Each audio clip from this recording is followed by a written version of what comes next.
Welcome to Icons in the Making. I'm your host, Heather Stern, CMO at Lippincott, the creative consultancy behind some of the world's best brands. Join me as I sit down with the leaders of today's most influential brands. You'll hear stories of transformation and walk away with a new perspective on what it means to be an icon. This is Icons in the Making.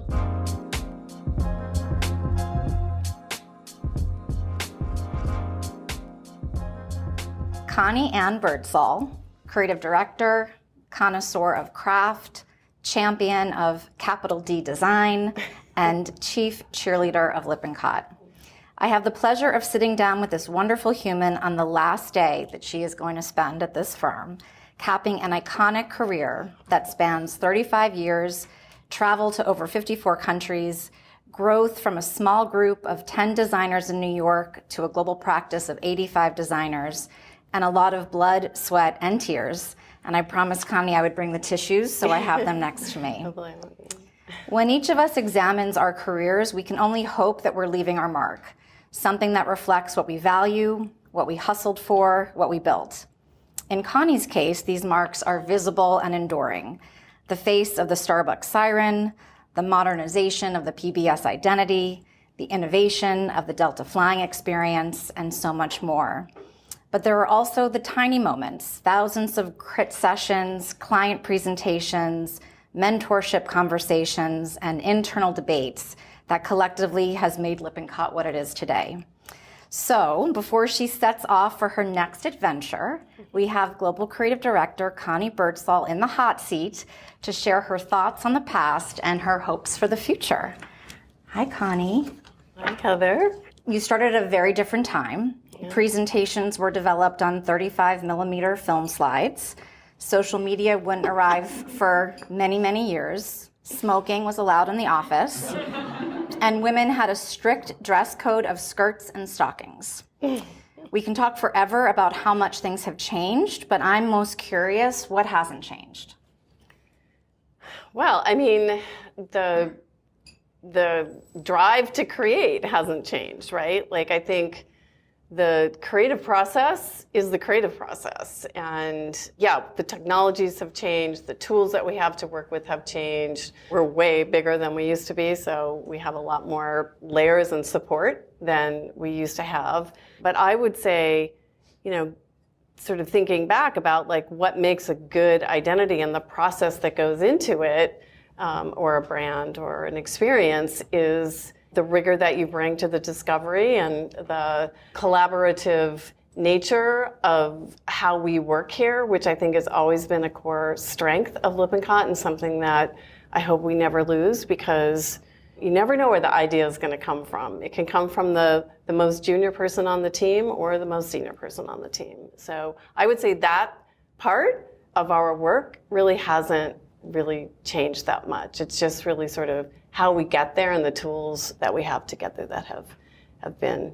incredibly rapidly changing. I mean, we didn't have computers when I started here. Everything was done by hand at your desk, and you drew letters from going to the copy machine and taking a type book and making all the letters as big as you needed them, and then cutting them out into the word of the brand word, whatever it was, and then you traced them.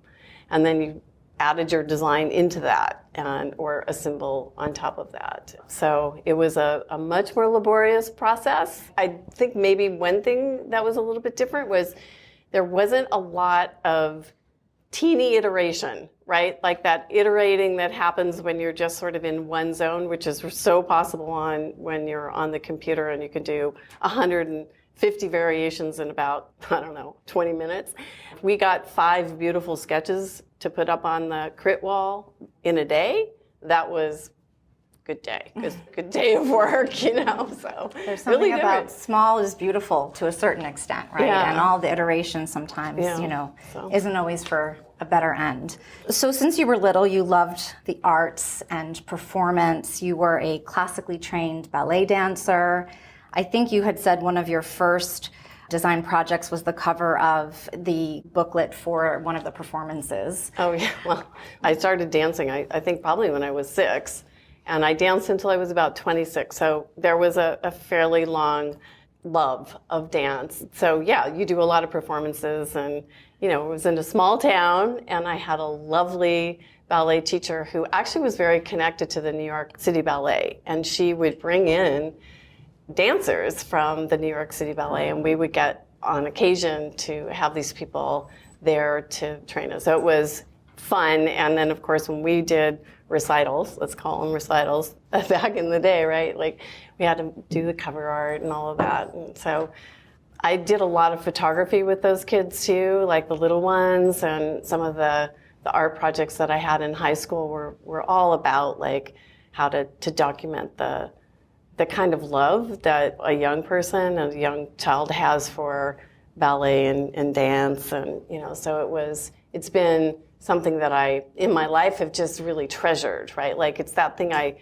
couldn't make a career out of because I'm not a New York City Ballet candidate, but the love that I have for that and the passion is something that makes me think about, okay, so how do I take that passion and apply it to other things? And I kind of stumbled into this career, as if you've read anything about me, and it was a way for me to take all of the things I loved. Organizing things, choreography and dance is about organizing and creating fluidity and movement from one thing to the next thing. It's about creating a mood and a personality to your performance. It's about what does the stage design look like, right? What's the setting around it? So for me, it was kind of an interesting, almost natural evolution to this thing that I had never as a child knew that there were things called graphic designers.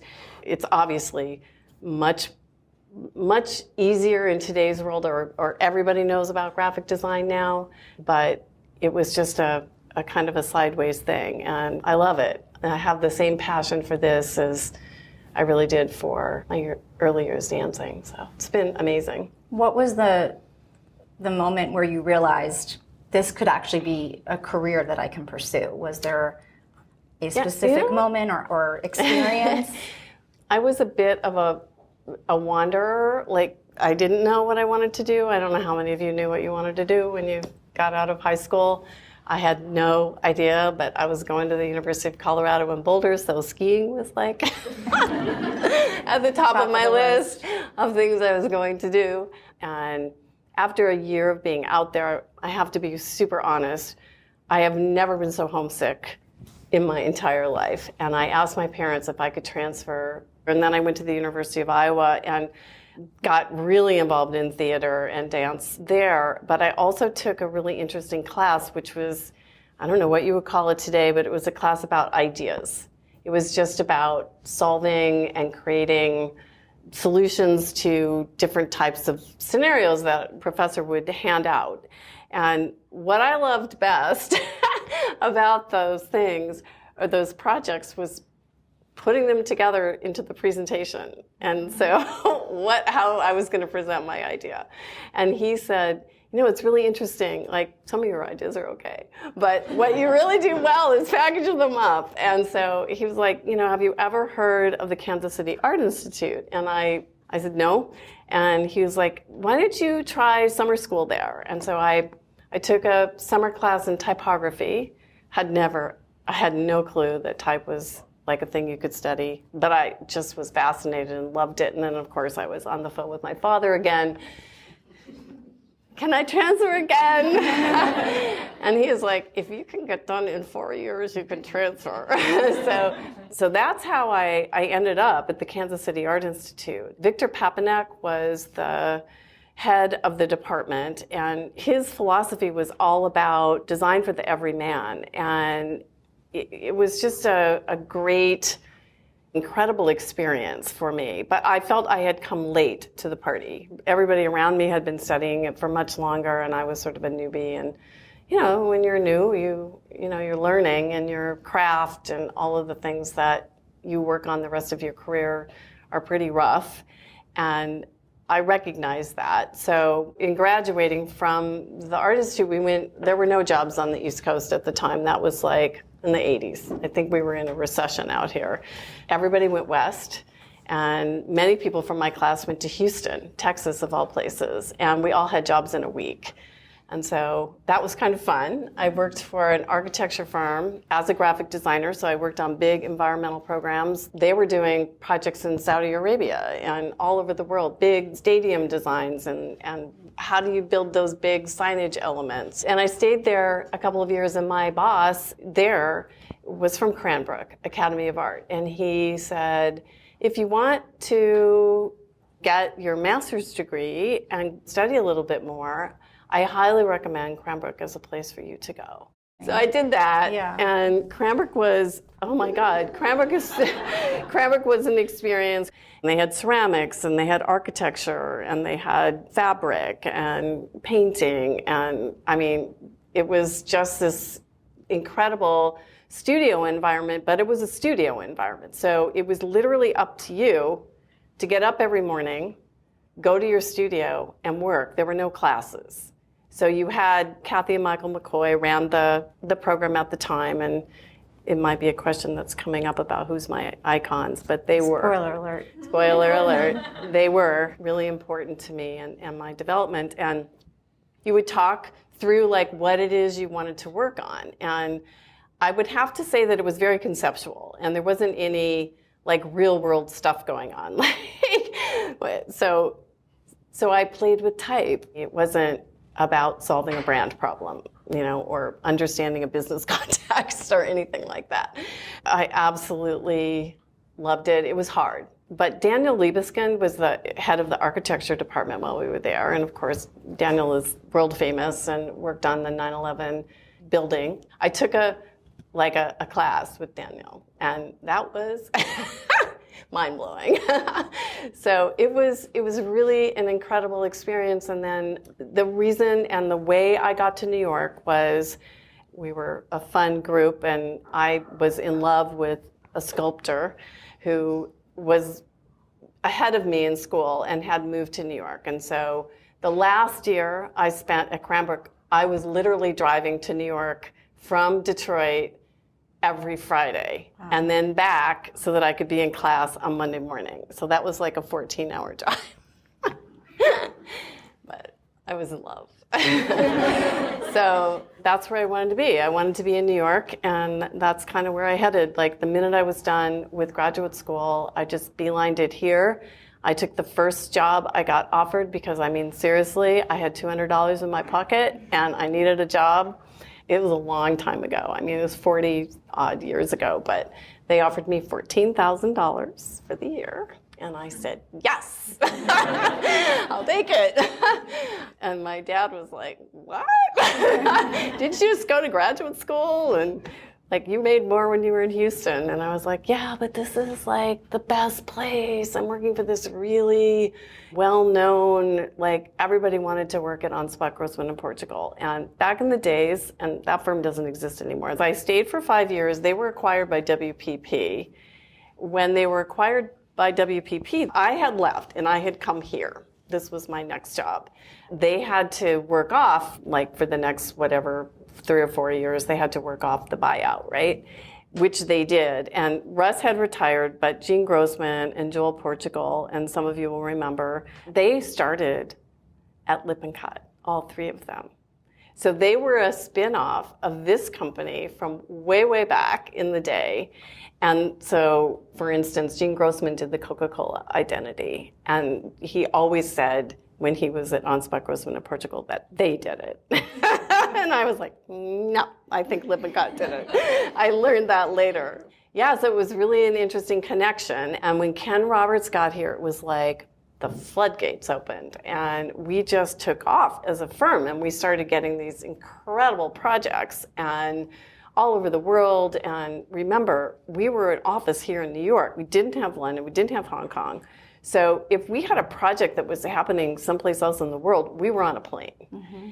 And so we traveled all the time. And that's those countries that I amassed in, those early years. And finally I was like, oh, can we just please, like when they wanted to do the London office, I was like, can we get a creative director in London? Can we get a creative director in Hong Kong? Because I'm exhausted. Yeah.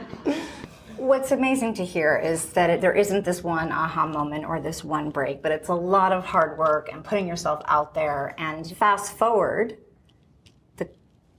executive global creative director of Lippincott. That is just such a storied firm. You've said that one of your main strengths as a creative director is that you have a small ego, which is, I would say, uncommon for someone who has that title. Yeah. How has that played to your advantage, and how, if at all, do you feel like it's been a challenge? So to my advantage is that I think, and I learned this from Kathy McCoy, you sometimes have to get out of the way.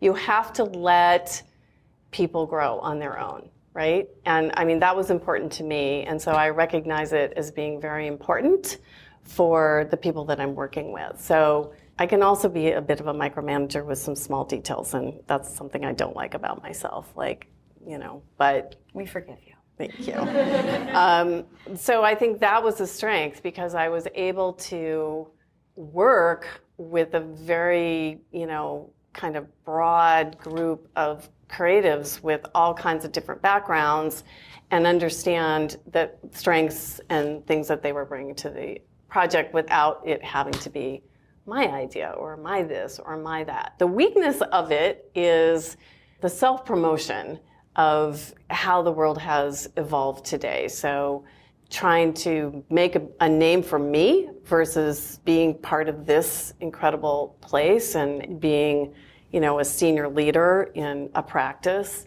that was harder. So I'm not a great public speaker. Even thought leadership, that kind of stuff was always really? Can't we just do the work? Sorry. And so, yeah, for me, I think that probably was, the weakness of it. Although when you stay someplace for 35 years and the firm is nice enough to let you do that and support you to do that, you do get a reputation in the industry eventually for somebody who either just sticks it out or there are the moments, the really high moments that the world sees and gives credit for. We are very much a firm where you do the work.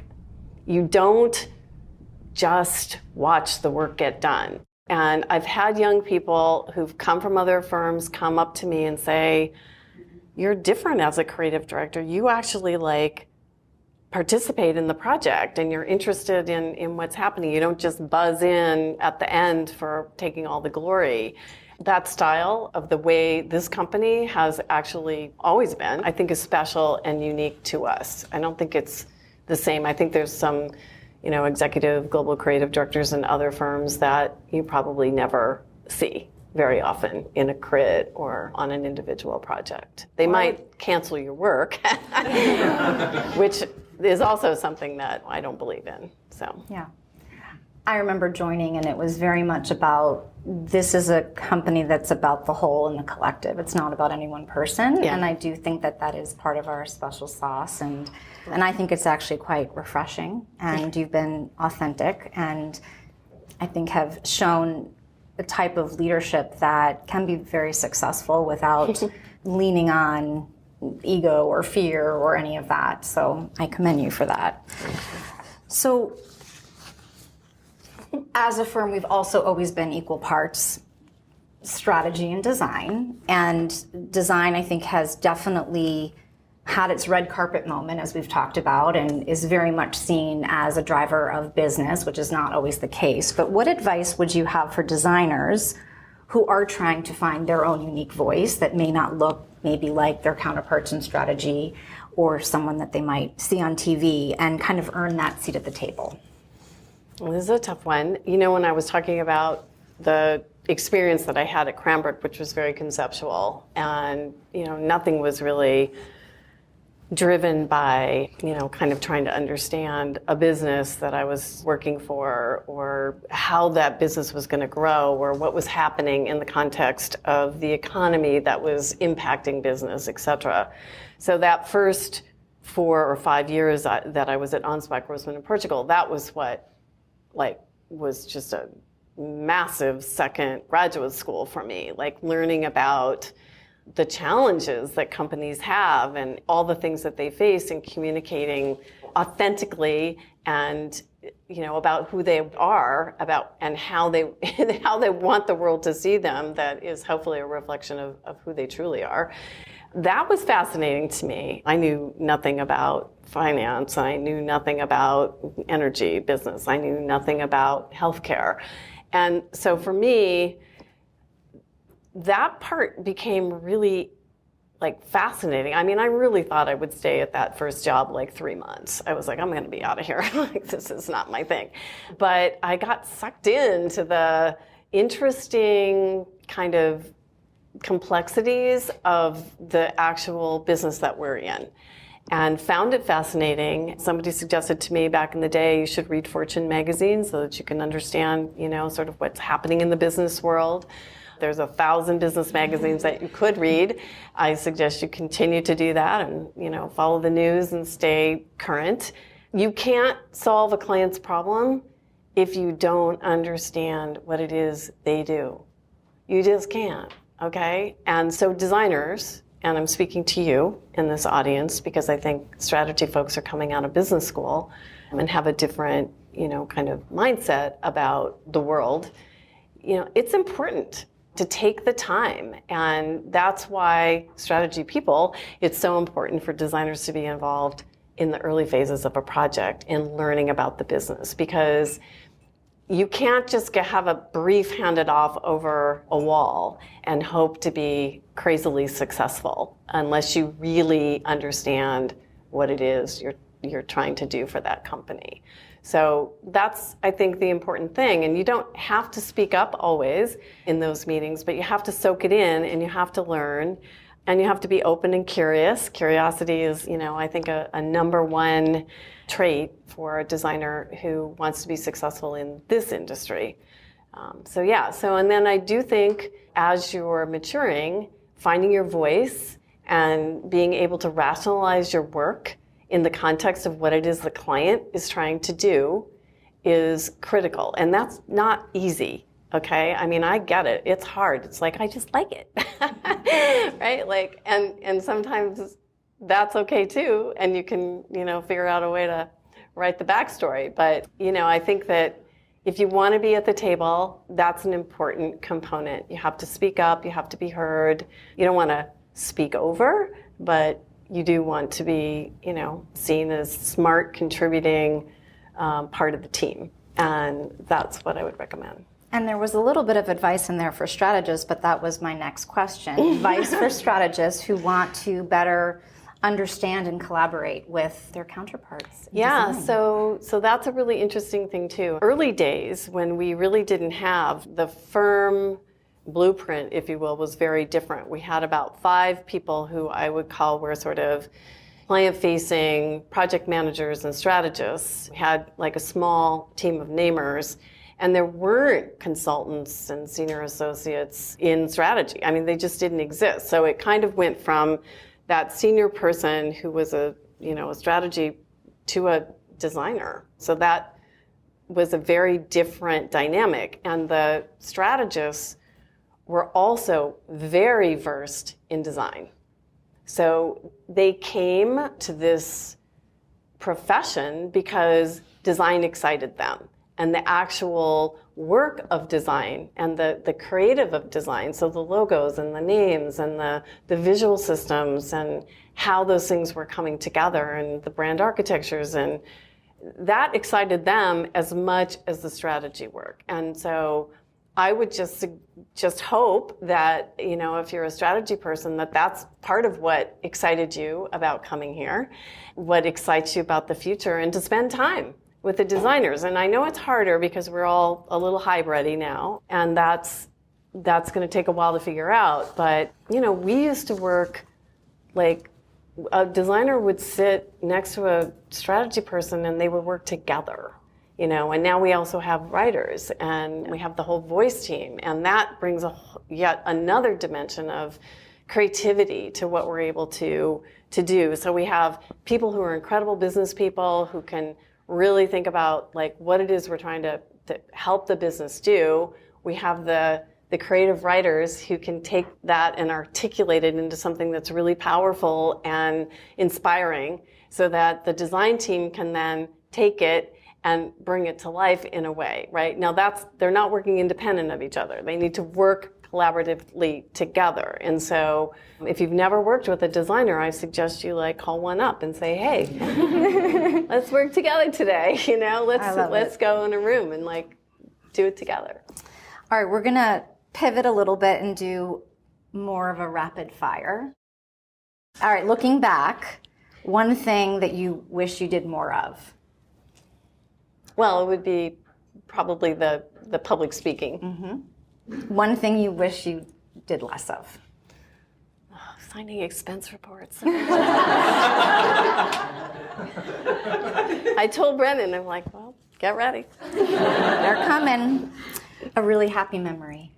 Well, okay, it's an old one, but it was probably one of my biggest wins, which was the moment that 40 men in dark suits and white shirts at Samsung around this table, and I was on a podium with a translator who was, I would say 3 words and then she would translate it, when they all agreed to buy the Samsung logo. And it was like a pretty awesome moment, and I was very proud. Clap? Did she just translate to you that it's a go? Like, how did you know? Well, there were a lot of, the whole Lippincott Samsung team was in the room. And so there was a lot of head nodding, which doesn't always mean yes. By the way, I've learned. It can be no, depending on where you are. And I was told afterwards, and I've probably told this story a million times as well, but like they were really nervous because a woman had never really presented to them. And now, Korea then, in the early 90s, to Korea today, like, oh my God, they like took off like a rocket. And there's as many women in business as there are men, but like literally there were no women. That was an incredible experience. I spent weeks over there, and I have a beautiful collection of these kind of rice presses that are made out of wood. And every time I look at them hanging on my wall, I think of the, you know, times that I was there and wandering around and finding those treasures and just being in that place. So yeah, Korea was one of my early trips and a huge, huge memory for me. What was a time in which you thought we're never gonna sell this in, get this landed? You know, I'm sure it happens all the time, right? We see the end result and it's polished and it's beautiful, but is there one that you remember was just an uphill battle the whole time and then you finally were able to stick it? We were working on both Ameriprise and Sprint at the same time. And Sprint had just gone through a merger with Nextel, as you recall. I think I had just been made creative director, global creative director. And it was like the presentations were always at the same time. I felt like I was being ripped in two. And I don't know, we finally sold that amazing logo that Adam did for Sprint, but I think it wasn't easy. Mm-hmm. I think that one was stressful, and Ameriprise was stressful too. This is a tough business. This is not for the faint of heart. The work ethic and the commitment and the 24/7, which you've done as well, overcoming gender barriers and all sorts of things. What was the motivation to keep going at times when it's really tough? Okay, this is going to sound crazy. It never seemed tough. Okay. It was the work, and I loved the work, right? We all loved the work. We wanted to win with the client, right? We wanted to win with the design, of course. We wanted to solve the problem for the client. I never begrudged the company. I never begrudged an hour of time I spent here. I didn't have children for lots of personal reasons, and so I had a lot of time. And my husband was in the same business. He was here in 1983. He was probably the only person I know who actually knew Walter Margulies before he passed, and even before Clive was here. So we have a lot of history with this company for sure. Biggest hope for Lippincott? Oh my God. Well, you have such an agenda in front of you. And I think each of the decades, you know, the Clive decade, the Ken decade, and now the Rick decade, have been very different from one another.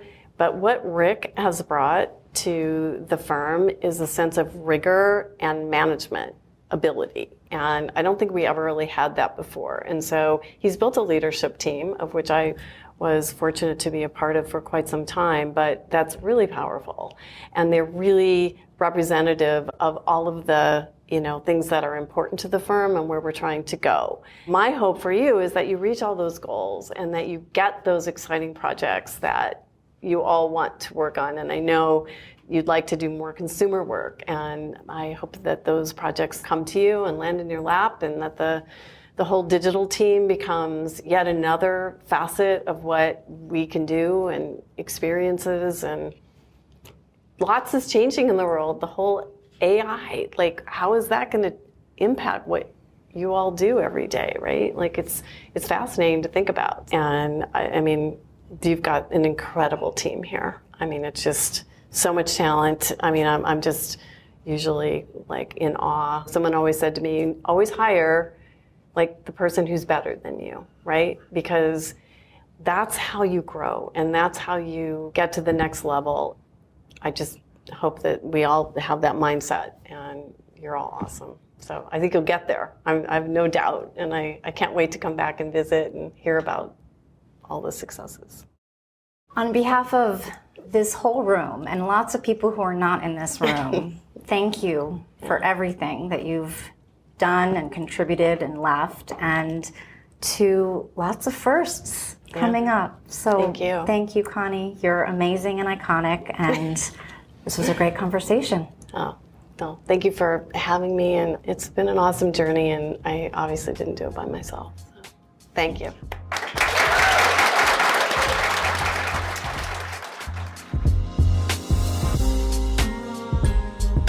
Thanks for tuning in. If you liked what you heard, share with your colleagues and friends, and subscribe on Spotify, Apple Podcasts, or wherever you listen.